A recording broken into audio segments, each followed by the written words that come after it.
So, I'm wondering, first of all, I just want to say this topic of surrender is so near and dear to my heart, and something that's been really up for me this year. Like every tarot card I draw is about surrender. So, I'm really excited to dive into this topic with you today. Awesome. And my first question is, what does the word surrender mean to you? Yeah, I think in our culture, there's so many misconceptions about surrender. And there's this idea that if you surrender, it's weak. If you surrender, it's passive. You're going to be passive. If you surrender, it means giving up. If you surrender, you'll be taken advantage of. You'll be left behind. You won't manifest your goals, your dreams, your desires. You won't get it. You're going to be homeless and just, have to move to the India somewhere. And, so there's this idea of surrender that's not necessarily, I think, positive.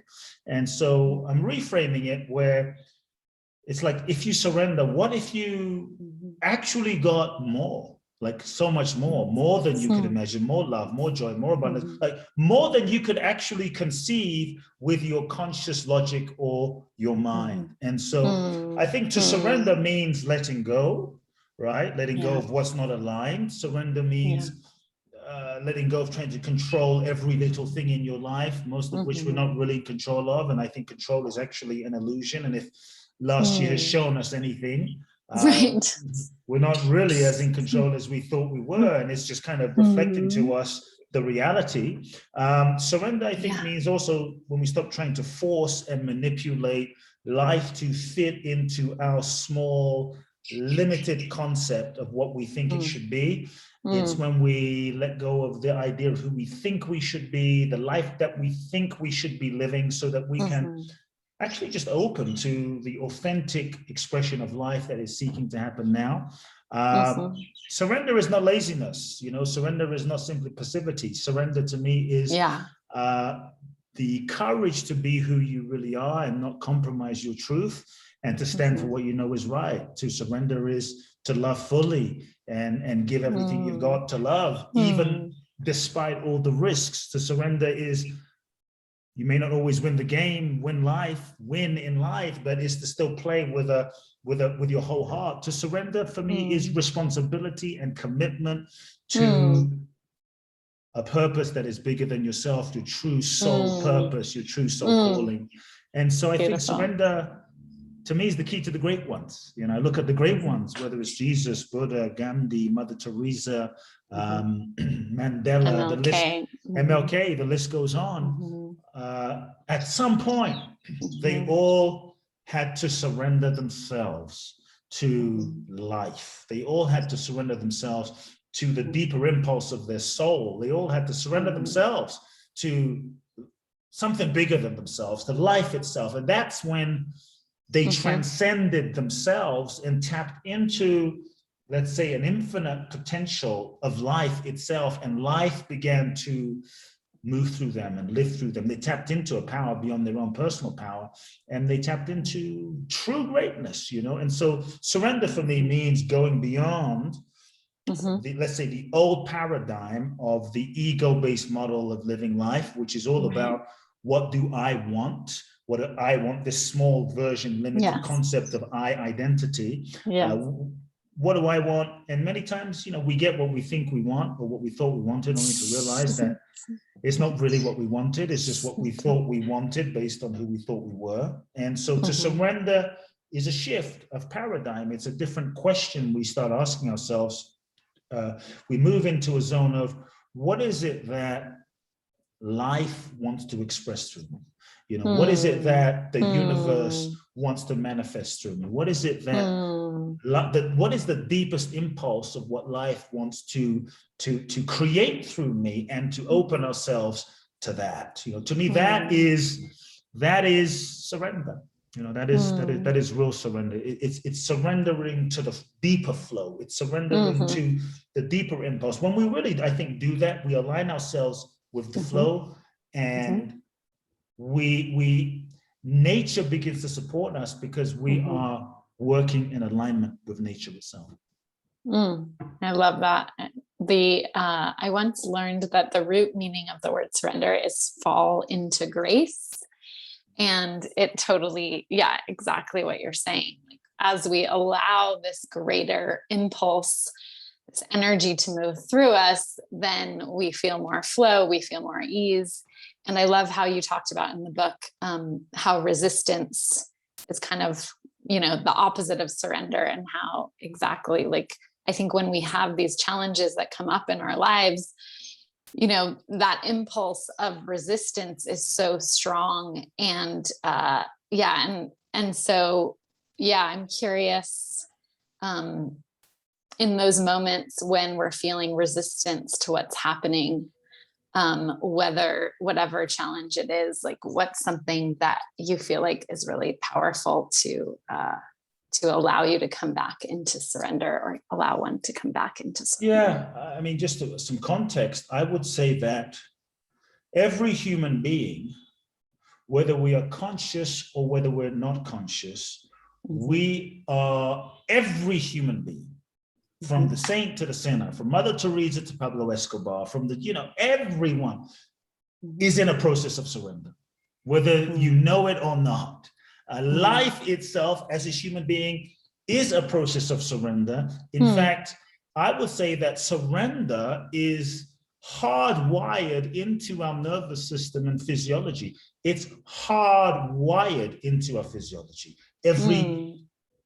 So surrender is the nature of existence. It's the nature of life. It's the nature of what we are, because you breathe in, and what do? We breathe out.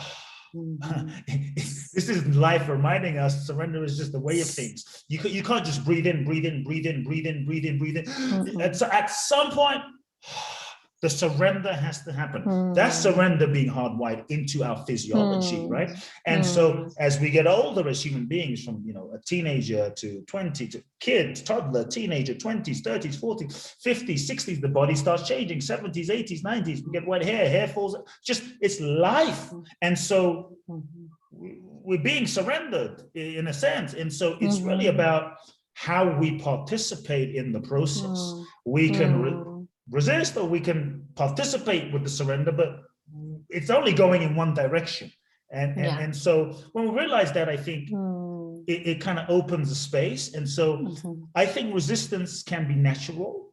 There's a few phases. Actually, the first phase, I would say, is denial. We don't even know there's anything to surrender. We're just living what we're living, being who we're being, doing what we're doing, thinking that that is the way it is and that's who we are, but it's not. And then we begin questioning. And that's when we start questioning, maybe life isn't the way, maybe my relation, maybe there's more, maybe I'm not who I think I am. So that's when the ego, the sense of who we perceive ourselves to be, based on past beliefs, memories, etc., kicks into resistance. It's like, wait a second. And that resistance is often a protective self-preservation mechanism to preserve our sense of identity. And so I think it's important that we don't have to resist that. We don't have to resist that resistance. We don't have to fight that resistance, because the more we fight that, the more that sense of ego mechanism, self-preservation, identity kicks in and fights back. And so I think it's important, when we notice the resistance, we embrace it as a natural part of the human process. We embrace resistance, like, oh, there's resistance. Breathing in, breathing out, breathing in, breathing out.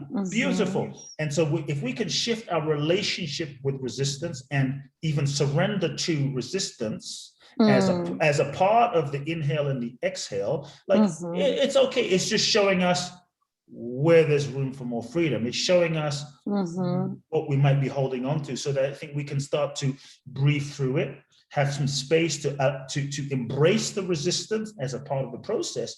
When we can embrace the resistance and allow it to be, then without judging it, without forcing it, without trying to push it or get rid of it, you might find just some spaciousness where it can start to relax and dissolve as we can just be with it. There's a part of us many times when we're in resistance, we're afraid. When we're in resistance, there's some fear, and so it doesn't help to push it. And so when we can just hold ourselves with when we can just be with it and hold ourselves with compassion, I think is a beautiful way to work with the resistance and just allow it to move through, knowing that that resistance will not last forever. And also, when you can observe the resistance, have a relationship with the resistance, be with the resistance, when you're in relationship with it, then you start realizing that you are not it. Many times we actually start getting so identified and we think that the resistance is me.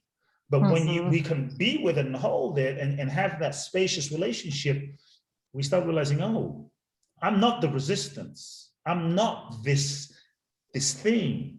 And then something starts opening up as we can be with it as well. And so that's the place where we can start. We can breathe, connect to our body and breathe and just be in the present moment and just breathe and allow that moment of resistance to move through, and it will. Yeah. And I love how that just completely, this podcast is about relationships and love and attachment styles. And I love how that just completely feeds into when exactly you get triggered in a relationship. And usually there's that contraction in the system and maybe resistance to feeling the deep core of that trigger, whatever it is. Yes. Whether it's anger or frustration or sadness or jealousy or all these different feelings, right? And so to actually exactly give that, instead of that resistance, that holding on, that contraction, to be able to breathe, give spaciousness, awareness, what am I feeling, but also exactly allow to disidentify, but allow yourself to actually feel it and move through it so that you can get to the other side and actually come back into that self-regulation, come back into that peace and calm and be able to communicate with your partner in a healthy way. But yeah, that surrender, it comes up so much in relationships and because the triggers. Exactly. The triggers, I think the triggers, even though they're painful in moments, I grew in relationship to see triggers as a huge blessing, because the fact that I'm getting triggered in a relationship is showing me where I'm not free.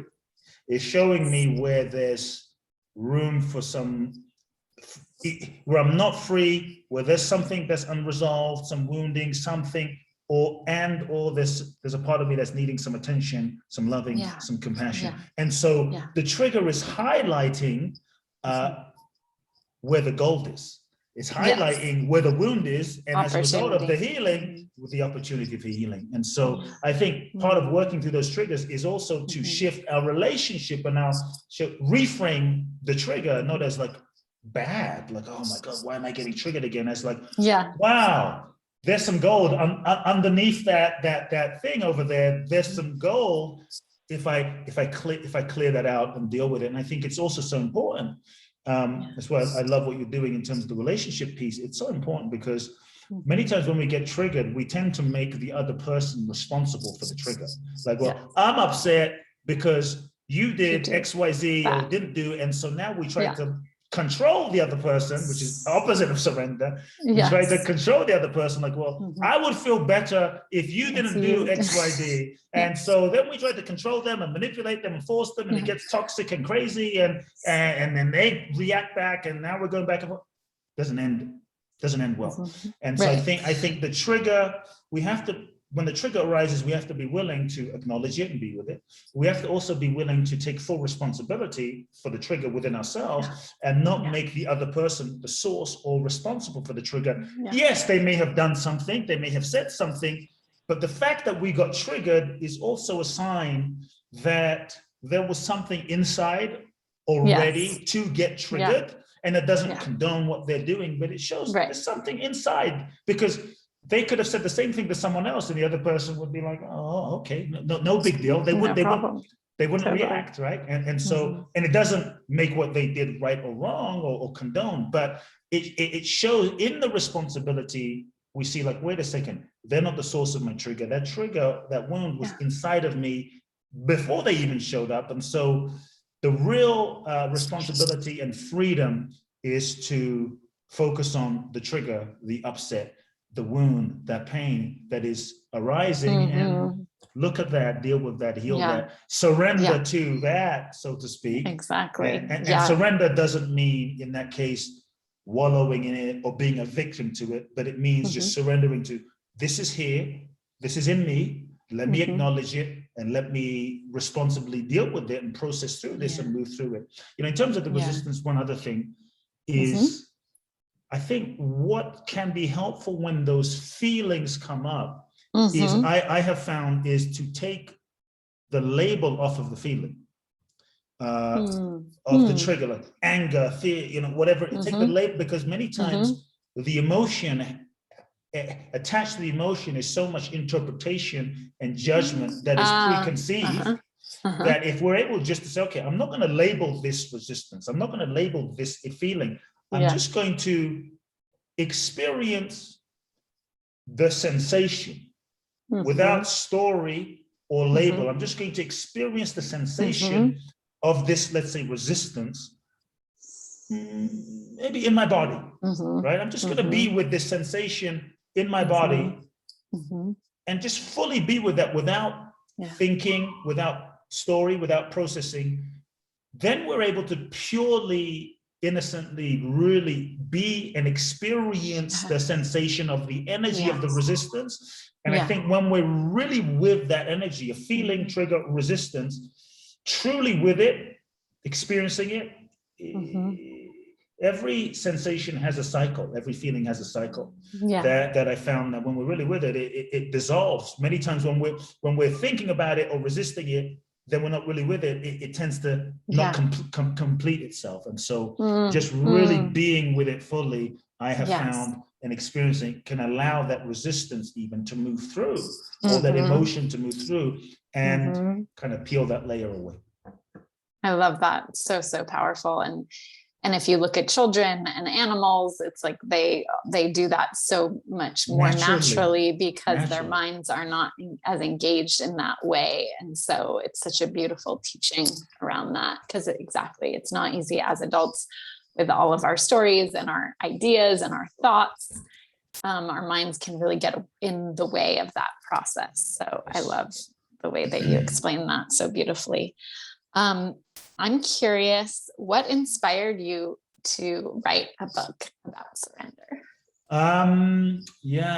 You know, after I wrote my first book, I had no idea what my second book was going to be. And this was not the book that I thought I was going to write, to be honest. I had all of these fancy ideas of the book I thought I was going to write. I had an entire whiteboard the size of a wall full of titles and ideas and books I thought were going to sell, books I thought people would love, books. I mean, the list went on.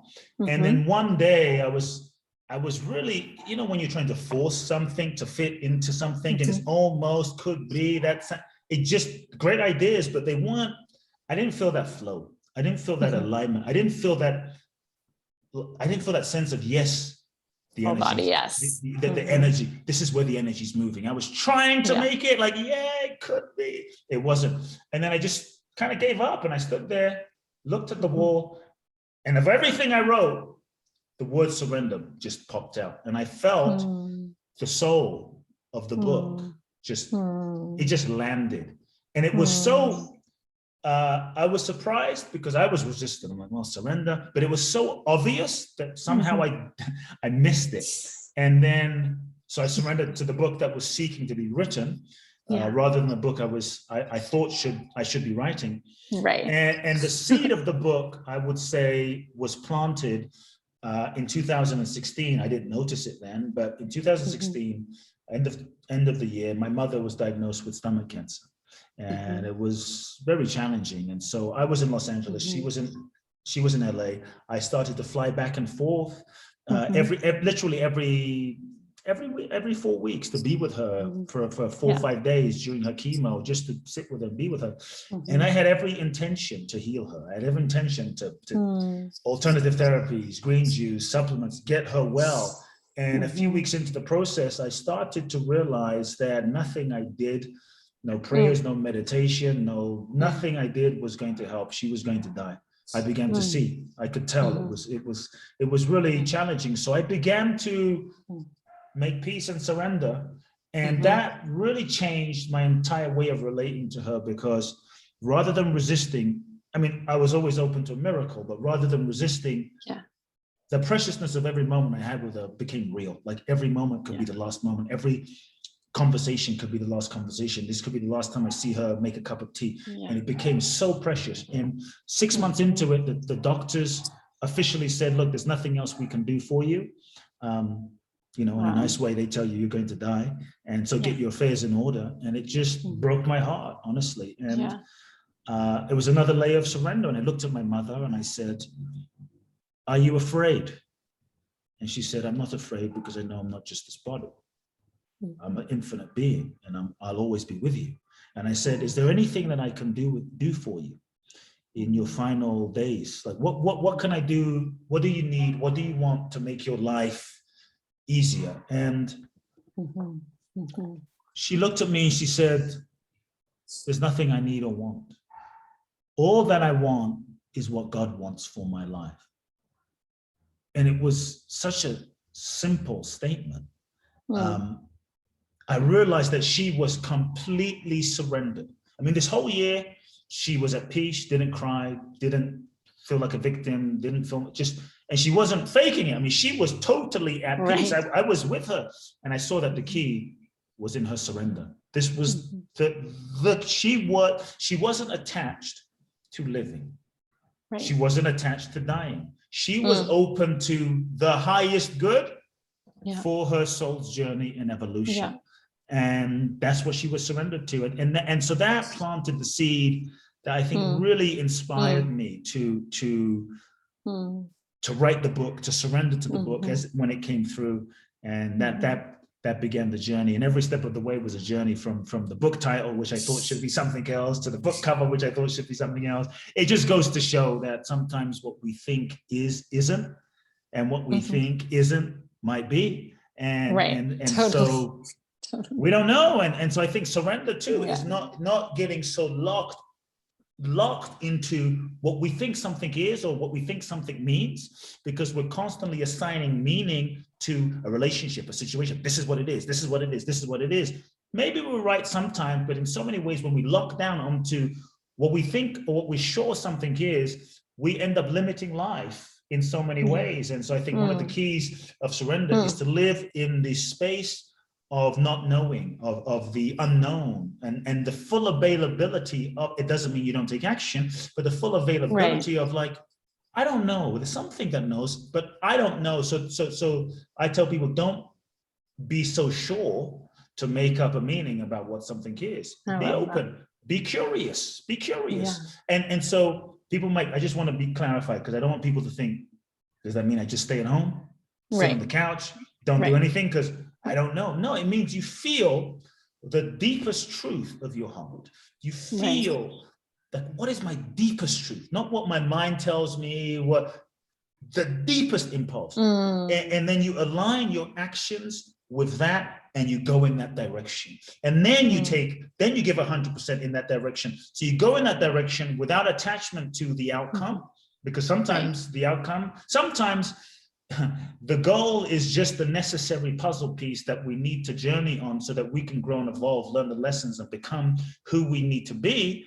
Then we go in another direction. So I tell people, don't get too attached to what you think the goal is, because the goal may not be the goal. It just might be the journey that your soul needs to go on. But I believe if we follow our soul, if we truly surrender to that deepest impulse, we will always end up in the right place. Always end up in the right place. We may not always take the route that we expected, and it may not always be on our timing. But we'll always end up in the right place. And so I say that there's fake surrender and there's real surrender, just to clarify. Because here's where it could get sneaky. Okay, I'm going to surrender and go in this direction. But fake surrender is you say, okay, I'm going to surrender, but so long as when I surrender, this and that can happen. Like I'll let the relationship go so that they'll come back to me. You know, let it go so it comes back to you. I'll let it go, but there's still a sneaky attachment of what you want to happen and an idea of what you'd like to happen. And so that's not real. It's surrender with conditions. Right. And so real authentic surrender, I believe, is when you feel the impulse, that impulse to go in a direction. You know it's true. You know it's right. It might be scary. It might be inconvenient. But you know, if you're really honest, this is the direction you need to go. Totally. And real surrender is you go in that direction without a projection of what you think will happen on the other side. So many times in real surrender, you will have to say, I know this is where I need to go. I know this is what I need to do. I have no idea what will happen on the other side. That is often how you can tell real surrender. Totally. Because when you don't project, when we project what we think is going to happen, what we want to happen, we're still projecting from the past. We're still projecting from our conditioning. We're still projecting our past into the future, and we don't realize we're limiting the outcome with our projection. But when you truly say, I don't know, but I know this is true, and I'm open, now you are truly in full openness to the infinite possibilities of life, like truly. And so to me, that is, it can be a little scary, but I think that's when the magic happens. That's when the beauty happens. That's when grace flows in ways we can't even plan. No. So beautiful. Yeah. I just want to thank you for sharing that story around your mother, and just so much, just brought tears to my eyes, just like feeling her peace, and what a beautiful, powerful, spiritual energy that she was embodying at that time. And it's just huge. And so touching to hear that. And it's amazing to me. And I think, similar to what you said about surrender at the beginning, death is something that we don't talk a lot about. Mortality is something we don't talk a lot about in our culture and don't make space for. And so just really, really powerful to be with you in that. So thank you so much for sharing that. Thank you. And so much, there's so much to say about everything you just said. So powerful. I wanted to say another piece. I think for me, when I take those, I can think of moments in my life, and I'm sure the listeners are feeling that too, where you took that leap of faith, you took that surrender, you did that thing that was so scary and so not what you thought was, not what you thought you should do. Like all the stories, all the thoughts, all the conditioning, all the parent stuff said, no, don't do that thing. But you did it, and it was like the best thing ever. I know for me, that's been like all my best things have been taking that leap of faith, which does feel like that surrender, like the tarot card, like jumping off that cliff where you have no idea what's going to happen on the other side, but your gut and your soul is like, yes, I need to do this. It's a trust, right? It's a trust. Yes, right. Exactly. It's a real trust. And if you look at the best things in life, you mentioned that if we really look at the best things in life that have happened to us, meeting the love of one's life, connecting with the best friend, that.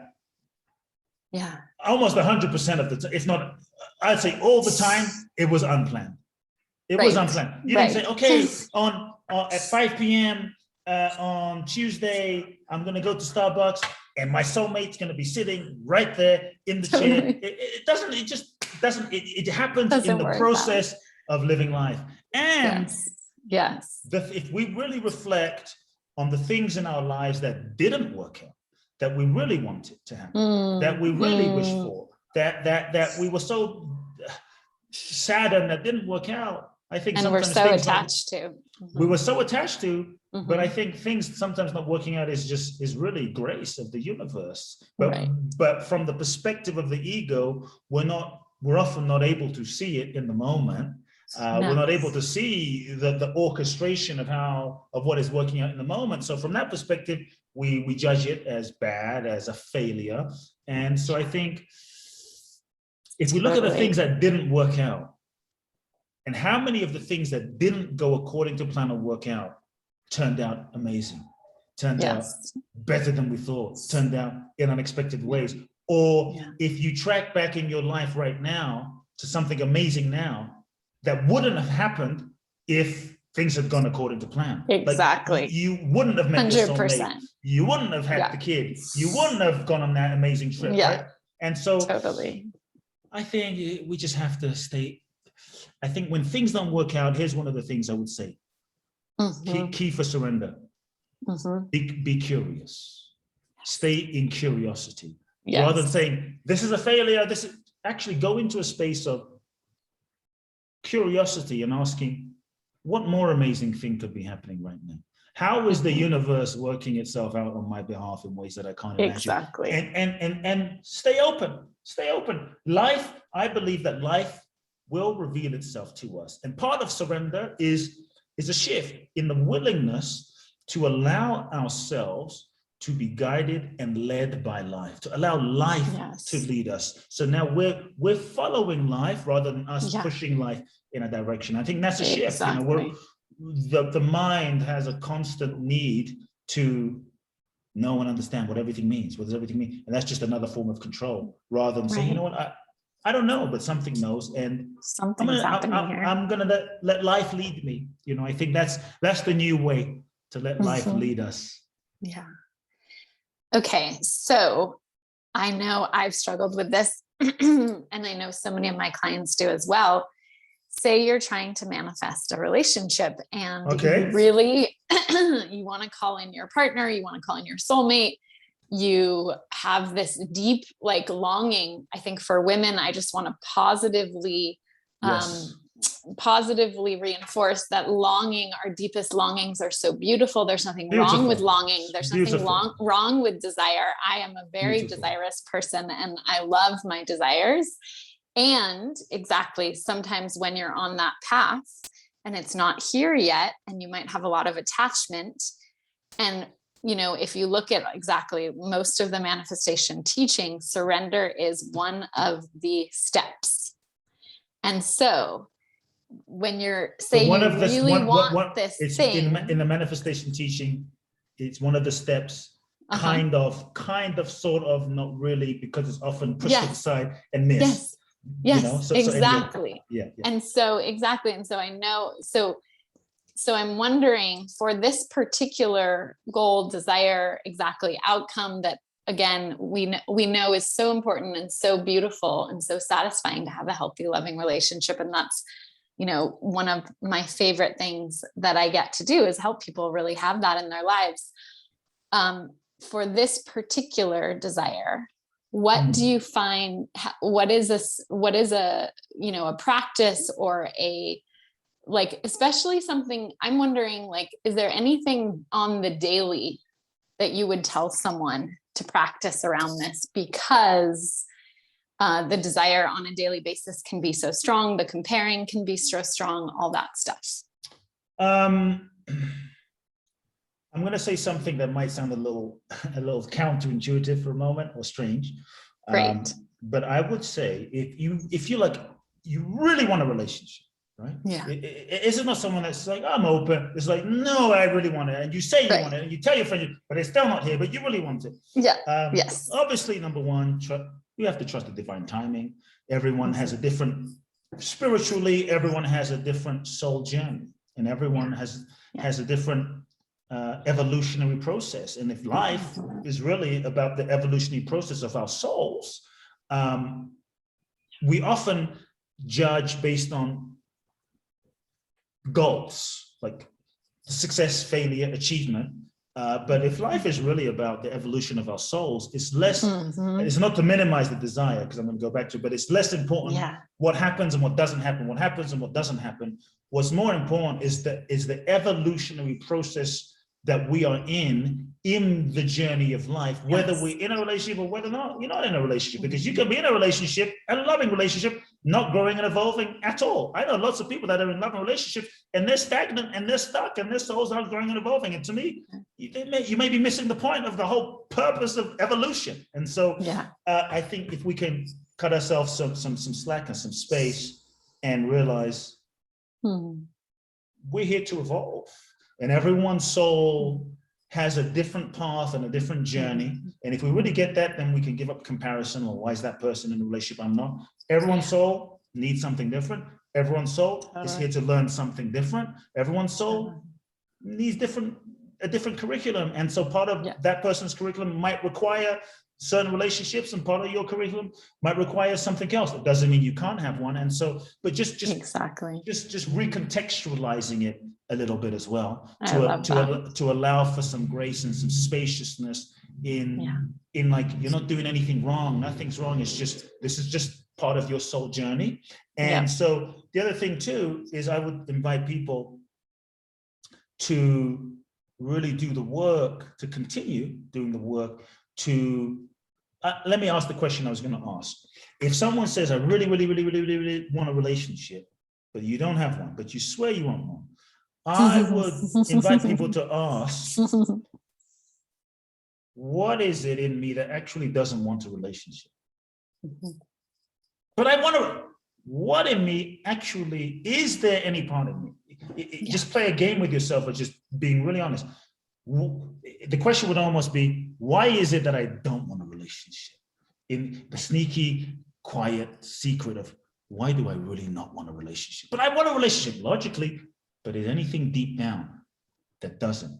And you might find yourself having to really acknowledge, I'm afraid of getting into a similar relationship as my parents, or, you know, and the pain of that. I'm afraid of living what my mother lived, you know, where she lost herself. I'm afraid of losing myself. I'm afraid of losing my independence. The list can go on as I'm afraid of losing my freedom. The list can go on. And so I think it can be really important to tell yourself the truth about the sort of unspoken, unconscious intentions that might sometimes be running us, that we sometimes don't always look at clearly and straight and say, this is why I'm not in a relationship. If I'm going to bust myself, this is why. I'm afraid. I'm afraid of losing control. I'm afraid of being abandoned. So actually not being in a relationship is kind of a strange protective mechanism, because if I don't get into a relationship, no one can abandon me. And so there can be all these underlying drives that are energetically pushing away relationship. And everything is energy. It's creating an impact. It's creating a vibrational amplified effect that is affecting our reality. So I think that's where I would invite someone to really look at and see if they can find any deeper truths. Because if what you say is what you want, but you don't have it, usually there's some reason, there's some subconscious. Now, it could also be just your soul's timing. It's just not your soul's timing yet. And that's a possibility as well. We have to learn to trust the divine timing. It could be you haven't learned the lessons that you need to learn where you're at with yourself yet. It could, so that could be a dynamic as well. I love that. So huge. And I think also, there's something also in terms of surrender that's super powerful around this, which is completely going through an exercise. I recommend for the listeners to go through this exercise around surrendering relationship, which is like, if this never, ever happens, if I never, ever have this, you know, how will I feel? What will that look like? And just really actually letting it go completely and going through the grief of that and the pain of that and the other side of that, knowing that you will be okay, that you will be happy, that everything is completely fine, I think is also a really powerful exercise. And with anything, right? That I know there's so many people who want a child or a particular job or whatever, just like really going through the grief of it allows your soul to come to a different place and allows you to really let go of the attachment in a deeper way. Yeah, absolutely. It frees us up. You know, my mother, I shared this story in my first book, but my mother, she she's Japanese, and in Asian culture, if you're not married by the time you're 24, at least back then, you're 24, 25, you're getting old, by the time you hit 30, it's over, which is crazy, but back then, so she was 28, hadn't been married, proposals, didn't feel the connection. And so her prayer, this was her prayer, maybe this will help someone. Actually, is it okay if I share the story of how my parents met? Because that might yeah. help. I love that. I love meeting stories. So my father is Ghanaian, as Ghanaian as you can get. Okay, my mother's Japanese as you can get. So when my father was 8 years old, he would have these visions of a Japanese guru, kind of like Yogananda, but a Japanese version. At 8 in Africa. Okay, this is in the 40s. This is amazing. Totally. So there's no way he could have had access to this. But this guy comes to him in his dreams, teaches him about life and the mysteries and the cosmos. When my dad's 15, he becomes a Christian, like old school Orthodox Christian, converts to Jesus and starts healing people, puts his hand on people, miracles start happening. Before you know it, at age 18, he starts his first church. Fast forward 20 years later, he has 300 churches, hundreds of thousands of followers. People are picking up the sand that my father walks on, wiping on the face and standing up and getting healed. So that's my father. So when my father is 37, 38, he goes to a bookstore in Ghana. A book falls off the shelf. He picks up the book. He sees the face of this Japanese guru on the back of the book. And he's completely surprised. He doesn't even know this guy is real. He says, this is the guy that's been coming to me in my dreams since I was a kid. He's shocked. So he writes, this is pre-internet, right? So he writes to this guy and he says, you've been coming to me in my dreams. You're like my father, my spiritual father. I didn't even know you were real, but I now see you're a real person. Shares his whole story. The man is so impressed, he sends his son-in-law, basically his son, to Africa to meet my father. The son-in-law is so impressed with what my father's done that he invites my father to go on a lecture tour, to come to Japan to speak with the guru on tour in Japan. My mother, now to catch up to my mother, she's 28. She grew up in this spiritual organization. So this Japanese guy is her teacher, her parents' teacher, her guru, whatever. She's 28. She's given up on love. And she has said, universe, this is her prayer, universe, I will marry anyone you tell me to marry. Anyone. No conditions. No height conditions, no ethnic, no, I don't care if he's a street cleaner. No conditions. Just make it clear that this is my soulmate. Talk about surrender. Talk about infinite surrender. Not like, it's like complete surrender. Like, universe, I trust you totally to choose for me, right? And so here she is, I surrender. She's in the audience as this Japanese man is telling everyone about this African man who's coming to Japan to give a lecture tour with the guru. She says she feels chills in her body. Now, bear in mind, my mother speaks no English. She's never seen a white person, let alone a black person, okay? Let alone an African person. So it's completely different, but she says she feels chills. This is my husband. She writes to my father, nothing romantic, just welcome to Japan, look forward to your lecture. My father is in London in transit for a few months to Japan. He was there like a month or two. He's meditating, he gets an inspiration, your wife's gonna come to you. He goes to the mailbox the next day. There's a letter from my mother from Japan. Nothing romantic, no clues, just, he said, this is my wife. He hasn't seen a picture of her. He writes to her and he says, would you be open? So hopefully this will give hope to anyone listening. He writes to her and he says, would you be open to moving to Ghana? She writes back through a translator, her sister, speaks no English. If it's God's will. He writes back and says, it's God's will, marry me. She writes back and says, yes. They agreed to get married before they even met, before they had a conversation. He goes to Japan, they meet for the first time. This is old school in the 70s, so they don't have, they're not allowed to go for a weekend or on dates. It's just, they meet in the park with a chaperone, 45 minutes. They agreed to get married. The marriage date is set for when his lecture tour is done, a couple of months later, he goes on this crazy lecture Oh tour. my gosh. My father has no money for a Japanese wedding because you can't, as a foreigner in that time, come to Japan and not respectfully put a wedding together, you know. Okay. And so he has no money for by Japanese standards for like a Japanese wedding. Yeah. And so talk about surrender, universe says, just trust. 6 to 8 weeks later, he goes to his mailbox after his lecture tour. He hasn't told anyone. The wedding is happening. He hasn't told anyone. There's an envelope in his mailbox. All it says in this envelope is, this is for your wedding, $7,000 in the 70s in US cash. Oh my That's it. No name, anonymous, that's it.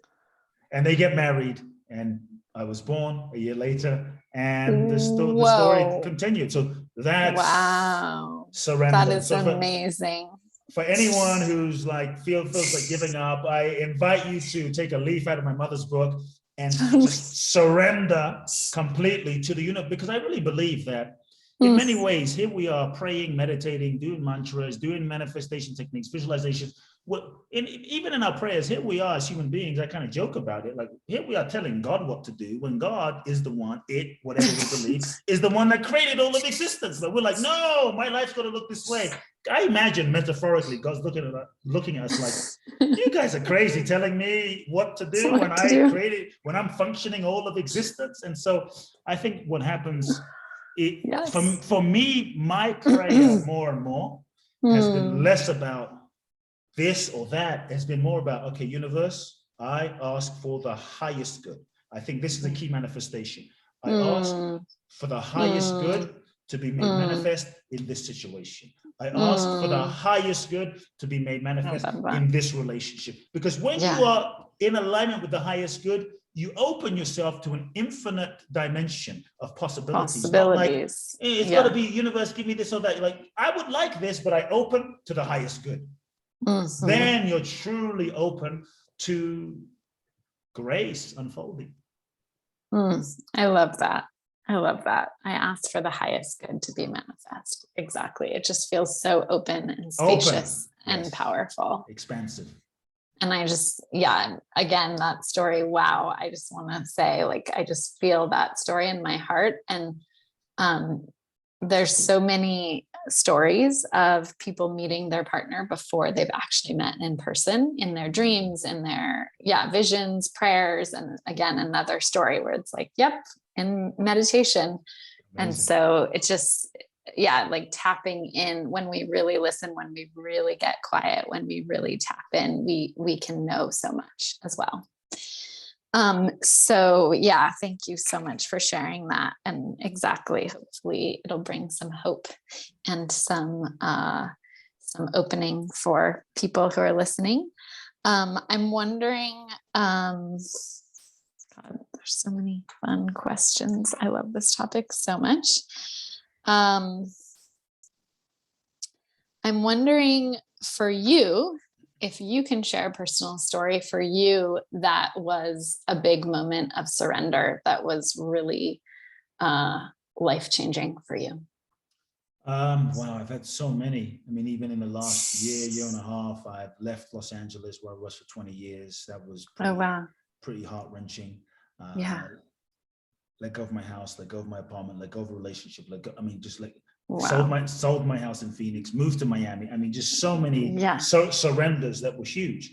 But I think as a part of my story, one of the first real huge surrenders, my father has 300 churches, and I was ordained as a minister when I was 14 years old. I was the designated successor for my father's spiritual organization. And so there was a lot of, at a young age, expectations and pressure to take over and be the one. Hundreds of thousands of people looking up to me as a kid, basically, And so I knew when my father announced at 14, my son's taking over, that was not my path. I knew that was not my dharma, destiny in this lifetime. But I was too afraid to tell my father, because my fear was if I speak my truth, then I'm going to be, I'll lose the relationship with him. I'll be abandoned. Lose love. I'll be alone. I'll lose love. And so I didn't say anything for 4 years, and a lot of inner turmoil and questioning and soul searching and ups and downs. And when I turned 18, I knew I had to make a decision. I chose not to go to university, and so I felt called to come to the US, come to America. And so I had two paths, the path that was calling me and the expected path. And my life was set out for me. And I looked into my future, age 20, age 30, age 40, age 50, it just went on. And I felt like my soul would just be committing slow suicide. And so I knew what I had to do, but I was terrified. And so for me, the surrender was making peace with, I may lose my father forever, making peace with being outcast, making peace with being alone, making peace with all of that. And saying nothing is worth, no amount of success and nothing is worth my inner freedom, and nothing, it means nothing if I don't have who I am, you know, my true essence. And so I had the conversation with my father. That was a huge surrender of just, I have no idea, and I'm letting go of everything and life as I know it. At 18, 17, 18, I had the conversation, told him I wasn't taking over. And that really cracked my heart open and began my path. And I was forced to trust life. And long story short, my father and I, we didn't speak for about 2 years. We're great now, but it was very challenging. But I ended up winning a green card in the lottery. In the green card lottery. And I know it sounds crazy, but I was in this place of like, universe, you've given me this vision, and I feel so abandoned by life. How the hell am I going to fulfill this vision? Now I have no support from anyone except my mother. And what do I do? And a few days later, someone gives me a magazine. I look in the back of the magazine. The American government's giving away 55,000 green cards in the green card lottery. I felt those chills, and I applied. And 3 months later, won a green card, which was crazy. Wow. So I think you were how old at the time? I was 18 years old. Wow. I think for me, it just affirmed that I was on the right track, and it affirmed the belief that I really believe that when we truly follow our soul's impulse and intention, life supports us, because when we're following the flow of life, life supports itself in the process of us following life. So powerful, so beautiful. Okay, and so for all the people who want to write books out there, including me, I have a book in process, and it's definitely, I love how you talk about in the book, how in the magic of surrender, how we have these dreams inside of us, right? That we might resist, that we might not surrender to. And for me, I've definitely, this is a huge soul calling, and I have a lot of resistance. And so I'm wondering for anyone, because you are obviously skilled at book writing, and you have succeeded in producing 2 books and putting out into the world 2 or 3, I don't know how many. 2 books. Yeah, beautiful. I'm wondering if you have anything to share about book writing, and like anything for people who have that dream, and that exactly what you said, that idea inside of them landing and knowing that it's theirs to move forward in that purpose. Yeah, I would say there's a book inside of everyone. If you choose to write it or not, that's different. Yes. I would just say, and there's a lot I could say, but I would say the book doesn't belong to you, it belongs to life. And realize that it's not your book. It's life's book, and the key is to get yourself out of the way and allow yourself to be a channel and a vessel for the book, the soul and the essence of the book that is seeking to be written. When you do that, I think I see so many people just writing books to write books, and just writing books that they think they should write, but there's no energy in the book. There's no, because something's not aligned. They're just writing something to write something. And so let go of the idea and be a servant to the book. You are a servant to the book. And so open yourself to that, to receiving the vision of the book. That's one. And once that's the case, commit yourself with daily discipline to write the book, to bring it forth into physicalized manifestation. Don't just go with the flow. Don't just write when you feel like it. Don't just write when you're in the mood. commit to a daily or whatever structure that you have is with a timeline so that you can channel that creative energy into that structure, because I think the more you have structure, the more there's freedom, and energy moves into structure and form. And so I hate writing. Honestly, I hate writing. Oh, wow. I'm so surprised because you're such an amazing speaker. And you're so articulate that I would think that it would just be the process of writing for me is much slower than speaking. Like I'm not thinking, I'm just, and so for me, writing is a very hard process. I can do it and I can do it well, but I don't enjoy it. For me, it's like giving birth. It seems painful. I don't know if that's like enjoyable or not, but it's fulfilling, right? And so but I make myself write, and I make myself sit down and write whether I feel like it or not. And I've also learned to find a way of writing that works for me and my style, where as much as possible I first dictate and then transcribe and then go back in and edit. And so and the last thing I'll say for now is give yourself permission to suck. Give yourself permission to write crap terribly, horribly. Otherwise, you'll sit at the screen and nothing will come out because you're trying to write the perfect sentence. Just give yourself permission to just dump all of your thoughts, ideas out onto the page, and then you can always go and edit later. That's the key. I love that so much. Okay, one last question, and then I know I'm taking so much of your time, and this is just so fun. I'm so enjoying this.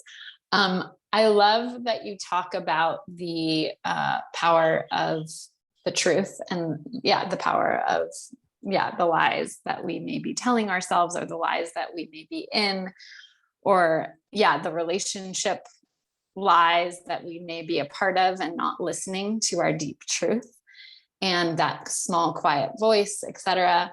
And so I think truth is one of the most powerful things on the planet. And so I'm wondering, how do you begin to tap into that truth? How do we know if we're lying to ourselves about something? How do we really wake up to our truth, as well as really express our truth? Because I think expressing and sharing truth is so key. There's a lot there, but just to condense, I think that it's important. The only way to really transform is to acknowledge the lies we're telling ourselves. And in terms of acknowledging the lies we're telling ourselves, I'd invite, in so many ways, we're telling ourselves lies. We've been conditioned to lie from childhood, to fit in, to get love, validation, and approval, to avoid pain, to not feel certain things. And so I would invite everyone to really acknowledge question number one, what lies am I telling myself?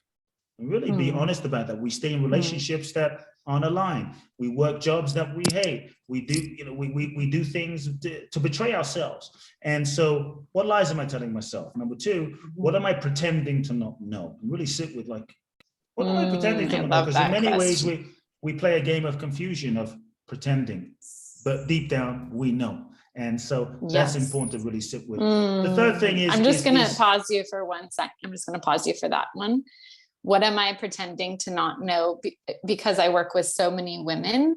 I think women in particular have been conditioned around that, to not know, to doubt, to question, to be confused, etc. But I have to say this, women, right? Exactly. Every woman has a psychic sense of knowing that she doesn't even know how she knows, but she just knows. That relationship that you and I'm not sure, the moment it ended, I knew. When did you know? Before we even met, before we even started, before we went on the first date, the moment we sat down on the first date, I knew. But women question themselves and doubt themselves for so many different reasons, which we won't go into. But I think it's time that as women, I would invite women to really own that knowing, because that's that invisible sense of psychic knowing is part of your gift as women, and part of your power. How you know? It's that multi-dimensional magic. You just feel, you just know, you tap in. And so what am I pretending to not know? The third thing is, what is the pain and what is it costing me? How we know we're lying to ourselves is we feel pain in our life. The pain is a sign and a signal that we're lying. Pain Yes. is feedback. Pain is your friend. Pain is a blessing. Yet what we tend to do is we suppress it, we deny it, we sex it away, drink it away, work it away, shop it away, you know, social media it away, when rather than actually just being with the pain and using the pain as feedback to show us where am I not in alignment. You know, the pain is simply trying to get our attention, and it shows when we're lying to ourselves or we're not telling ourselves the truth, it's painful. It's meant to be painful. It's not meant to be like, well, I'm lying to myself, I'm betraying myself, I'm denying my truth, and I feel amazing. It's meant to hurt. And so that pain is a signal. We just have to pay attention. The other thing I would say, just finally, is if you're not sure that you're lying to yourself, here's how you know. Number one, you will feel pain. I just said pain. You'll feel some pain. Emotional pain, depression, sadness, anger, resentment, frustration. You'll feel some pain. Number two, you will feel some level of, you might experience some level of physical pain in terms of a physical ailment, backache, shoulder ache, neck ache. It will manifest that way. But I'm not lying to myself, but I always have backache. I always got some eye ache, something. This could be the deeper wisdom of your intelligence speaking to you. It could be manifest in some form of physical disease in some way, that the suppressed feelings, emotions that we're not telling ourselves the truth about end up manifesting physically. Or you might start attracting people into your life that act out, play out your suppressed emotion, your depression. Cool, I keep attracting people in my life that are depressed. Why do I attract all these depressed people? Why do I attract all these angry people? And we're not really, we're fine, but everyone else is angry. So that might be another sign of something you're suppressing. And so that's what I would say in terms of the truth. The truth will set you free. The truth is powerful. The truth to me is real spirituality, and speaking the truth, acknowledging the truth to ourselves. But I believe that when we speak the truth, we serve everybody, we serve everyone ultimately, even if it doesn't seem that way at first. And so I would just invite people to speak the truth with compassion and with love and with kindness. Speaking the truth doesn't have to be mean. Speaking the truth doesn't have to be harsh, even though people might experience it harshly, because sometimes the truth it gives people a reality check. But I think when we can really connect to our hearts and feel our hearts and our intention, many times we have to speak the truth to someone that we love. That can be hard, but we speak the truth because we love them. And so when we can communicate with our hearts and the intention of why we're speaking, and hey, I need to express this truth to you because I really value our relationship, and I really want our relationship to go deeper and get better, but I feel this thing, then I think people are also more able to hear the truth we're speaking. And so I think the truth is everything. It's the foundation for life. And so that's what I would say. Beautiful. Thank you. So powerful. I'm so grateful for being able to share this time with you. It's been so rich. And I know I got so much value, and I know everyone who's listening is going to be really excited to deepen with you and with these truths, and definitely recommend reading this book, The Magic of Surrender. And just wondering if there's how people can connect with you, how you'd like to invite people to connect with you. Sure. My website, kuteblackson.com, if you found inspiration, that's where all my content is. Instagram, Kute Blackson, Facebook, Kute Love Now. The book is available on Amazon. Look forward to connecting, everyone. Wonderful. Thank you so much. Thank you.